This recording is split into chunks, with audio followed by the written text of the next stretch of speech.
Thank you, ma'am. Good afternoon, everybody. Uh, Odisha, in fact, has started its action procedure soon after the MMDR got amended. We started right back in March 16 and got stuck up with a case in the Supreme Court. But later on in March 2018, we moved ahead with the auctions. And till now, we have auctioned successfully 31 blocks in all. We had floated 36 blocks, but 5 blocks we could not get any bidders, requisite bidders. 3 bidders should have been there, but we got lesser bidders, so 5 blocks has been annulled. Those are, of course, not of iron ore mines. Those are of different limestone and other mines.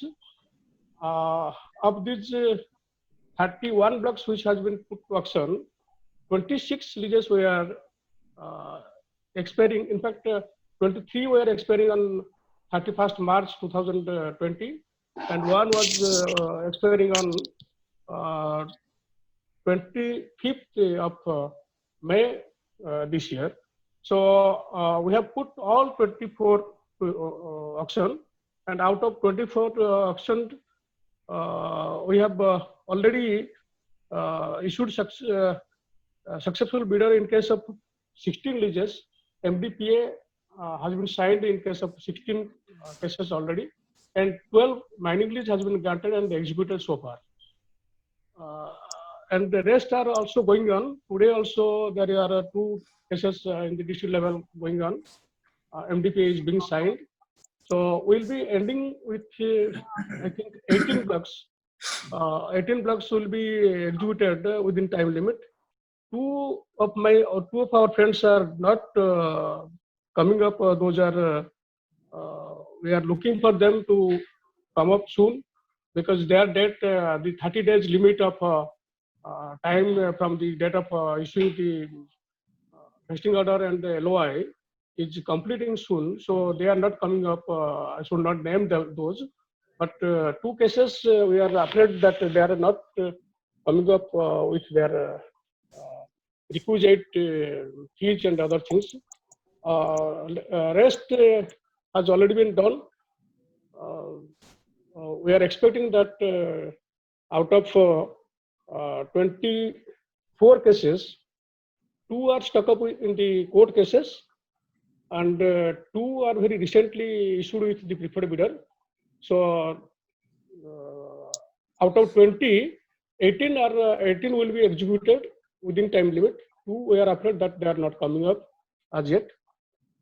And another question was there would be scarcity of mineral.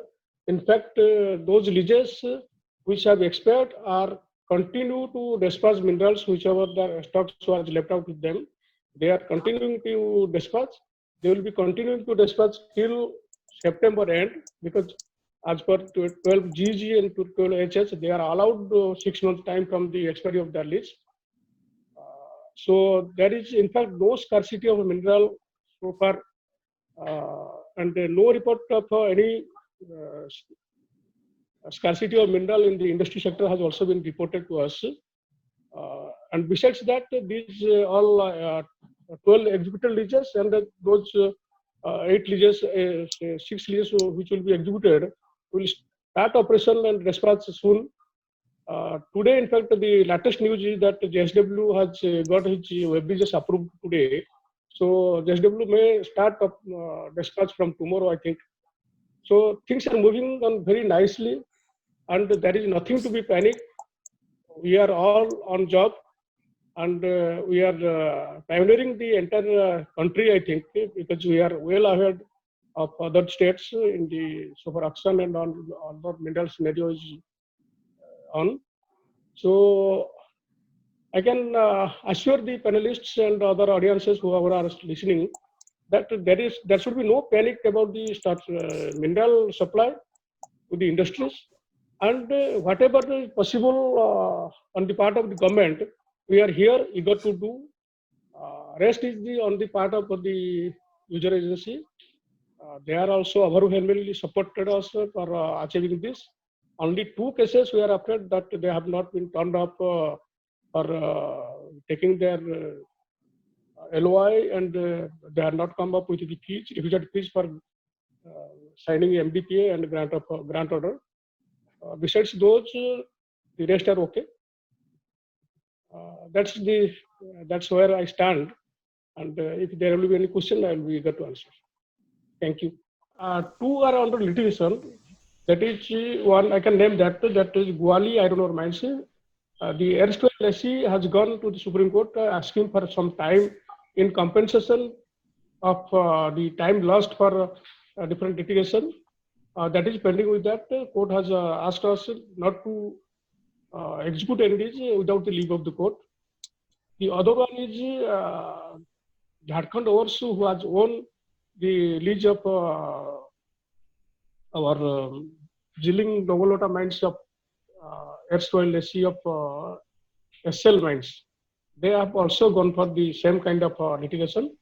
So in those two, because of the court case, we have been stuck up. So Advocate Verma, what kind of a resolution do you see for the matters that are now being talked about? One of them at Guwali, the previous owner is asking for some more time for the handover. Do you think it might be amicable? I mean, as in just a period of waiting time, or do you think it might be a little more contentious? I think it will be extremely contentious. The government of India and the government of Orissa have been very clear and very straightforward in terms of policy that they have now set their path on the leases being run via the auction mode. And as Dr. Jena has rightly pointed out, there are so many of the successful bidders who have now executed their agreements, who have now executed their mining leases, and the regime has gradually changed. On the merits of the cases which the two erstwhile lessees have filed, that is for the Supreme Court to decide. The reason for which they are asking although they have not used the word extension, they are calling it adjustment. And because ultimately extension is something which the court may not allow, but adjustment on account of genuine delays which they faced is something that the court may consider. And it is well known to the industry that this is the period of 2014 to 2017, starting on 25th of April 2014 and going up to late 2017 and in some cases in beginning 2018, when a number of the mines in Orissa were not working because of the pendency of the litigation before the Supreme Court, because of their approvals being stuck on account of the litigation and otherwise with the MOEF, with other authorities. So that is where their plea is coming in, that this is a delay cost to us, which according to them is genuine delay. And that delay of around 3 to 4 years should be adjusted while the last date of 31st March 2020 is calculated. So here, as your question was whether it will be amicable or contentious, I would imagine it will be very contentious because the entire policy is at stake. If the court were to allow, and it's not just these two, there are a lot of people watching from the sidelines. There is already one more case from Karnataka, which was filed in June, and where the Supreme Court has said it will hear it along with the two Orissa cases which Dr. Jena mentioned. They were scheduled to be heard in the first week of July, but because of the state of affairs right now, where a lot of hearings are not happening because of COVID, physical hearings are not possible. So therefore, it's going to take some time.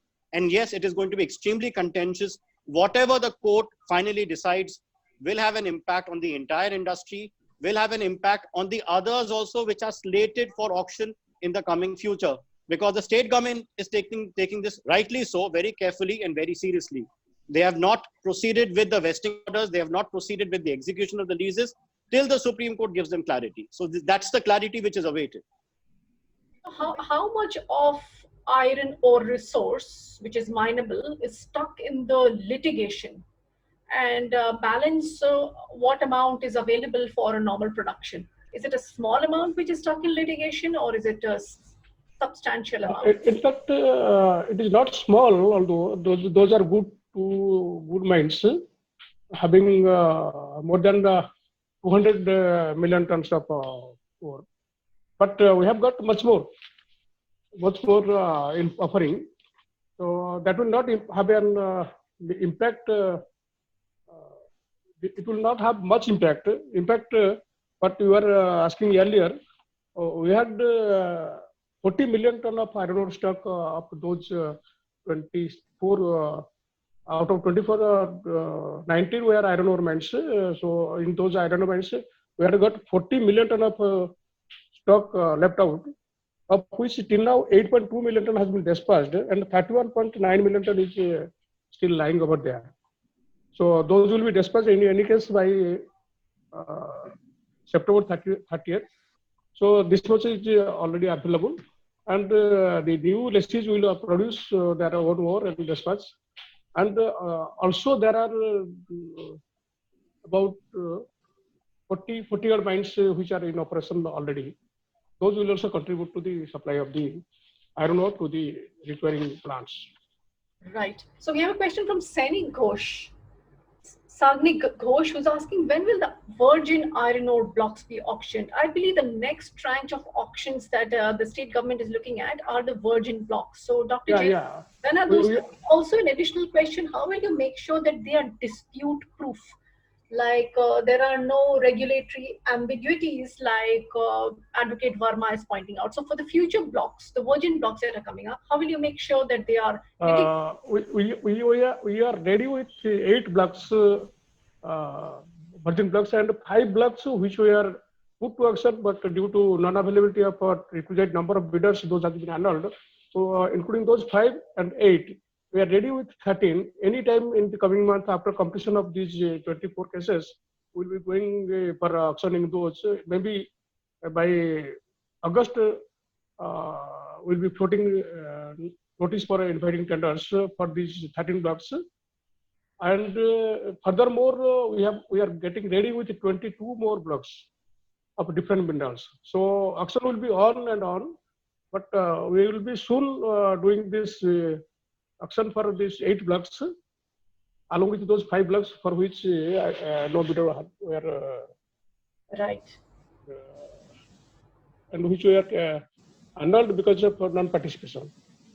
Right, Mr. Mantri, the new tranche of the blocks that are coming up, virgin mines, and I think also some of them are also developed mines, if I'm not mistaken. So will JSPL be participating in those auctions? Yeah. So they're not developed. Most of them are virgin only, but we'll definitely be looking at those mines seriously. Right. I'll move on to Nishtha. Nishtha, this year has been a pretty bleak one, and you've been tracking all of the data. So, how has the production and dispatch patterns changed after March 20? When we saw the lockdown coming in. So, any insights and data that you can share? So in the month of March, when the leases expired, after that, in the month of April, we saw a sharp decline in Odisha iron ore production. The monthly iron ore production from Odisha working mines was recorded roughly around 5.3 million tons. However, gradually in the month of May, we saw a slight recovery in Odisha iron ore production, and the volumes were recorded around close to 6.2 million tons. So increase was seen from both the players, both captive as well as the merchant players. While if I talk about the dispatch pattern, yes, of course, because of lockdowns and material transportation issues, labor availability issues, then the dispatches were hampered in the month of April, and it fell roughly around to 2 million tons in the month of April, which is excluding the dispatches for exports. But again, in the month of May, with gradual ramp up of operations at steel mills and improved capacity utilization, the dispatch actually increased and rebounded to nearly 3 million tons. Right. Dr. Jaina, one more question, if I can direct to you. This is from Jitendra Kumar Nanda, and he's asking, what happens if the existing stock in the mines are not disposed of by September? Who would be the owner of the stock in the mines? The MCR 12G GG allows 6 months time, and HS allows the state government to give another 1 month time on request. So after completion of the 7th month, if anything is left in the mines, that would be the state's property. That would not be anybody's claim. Neither the erstwhile lessee nor the present lessee would have a claim about that. Whatever left out to the state's property. And We have a question from Aarti Gupta. Again, Dr. Jena, may I direct this at you? Yeah. Sorry, this is VL Das. Is there a provision for pre-embedded clearances and approval? Is there any planning of Orissa government to come up with pre-embedded clearances and approval? And if yes, those mines? Pre-embedded. That has been the rule as of now. When we put to auction those 24 blocks, it was not there. It came later on. So now here, whenever working mines will be put to auction, it will be an embedded auction. Means with all the clearances, it will be put to auction. What happened now? After auction, we had to get the clearances from the erstwhile lessee and vested with those with the new lessee. Those will be done away with, and prior to auction, it will be embedded. It will be hereafter embedded auction in case of a working lease to auction. Mantri, could you give us a forecast, if possible, on which direction iron ore might take and what kind of prices we might see in the rest of this fiscal year, or maybe the average price for iron ore this fiscal year? It's difficult to put a number, but what we expect that prices, iron ore prices should remain soft. You know, if you see IBM prices, they rose, till March. You know, from September to March, Indian IBM prices kept on increasing by almost 50 to 100 rupees per ton. And though the IBM prices for the reasons are not out, but the market prices, ex-mine fine prices are now around 1700 to 1800 rupees. Right. Also, there is globally there's a softening of steel demand. Even in India, the production numbers have fallen. There's an increased capacity. Iron ore capacity addition is happening with these mines. So net, we expect the prices to remain low. Another reason that we expect the prices to remain steady in India is the high premium paid by the miners, right? So if the IBM price remains high, many of these mines may have challenge with regards to the viability. So I think it's everybody's interest that the iron ore prices remain soft. So we don't expect another timing of having a 2000 plus iron ore fines prices in India. Should remain lower. Do you think premiums might become an issue going ahead, and there might be unviability? Dr. Jena, could you tell us about the premiums? They ran so high, and in future auctions that you have, would you follow the same kind of pattern? And in fact, one of the participants also asked if you're going to use the same model based on IBM to work out the prices for the next set of auctions that are coming up. As you know, the price is fixed by IBM with a specified method of calculation. So it is all left to the government of India and IBM how they fix up the price. We have no say on that, how they make it and how they will be making it. But once they declare a price, of course we will have to abide by that. And whatever price will be published by the IBM, we are bound on that, and we will be calculating the royalty as well as the premium. Whatever percentage one has quoted, we will calculate on the price published by the IBM. So and IBM, how it will take, and how there is a study group, of course, involving all the state heads, and IBM Ministry of Mines is looking at it for fixing the royalty rates and method of calculation of the prices. But we are least worried about that. We have to see the price published by the IBM, and whatever publication will come on that, we will be calculating the percentage. That's all. So, Dr. Jena, you are indicating that for the next set of virgin blocks that are coming up, and they're coming up as soon as in August. I think that is what you said. So, Similar pattern, same pattern, in fact, of price discovery will be there for the premiums for the forward mines also. Mr. Mantri, what do you think about it? Do you think it's a good idea to have that same kind of methodology and with premiums running beyond 100%? I think Ruchira, the methodology, there are no problems with methodology, right? I mean, in the new regime, if the auction is the way to go and it's the most transparent mechanism, then the methodology is perfect. The expectation on the premium, in my personal view, I think it will not go as high because this set of mines, obviously they're all operating excellent mines versus, you know, the new set of mines are greenfield virgin blocks. One has to invest a lot of time and money. So they will see, you know, a smaller bid premiums. You know, Are they going to be mining iron ore in losses? Who could answer that? Dr. Jena, what do you have to say? Will there be losses if they mine iron ore from tomorrow? I don't think there will be any loss because the names you quoted, they do consume themselves. They go on value add on everything. So if had they been allowed to dispatch iron ore only, there would not have been any loss or something. But there will be add value to that and then sell. So I don't think there will be any loss to them.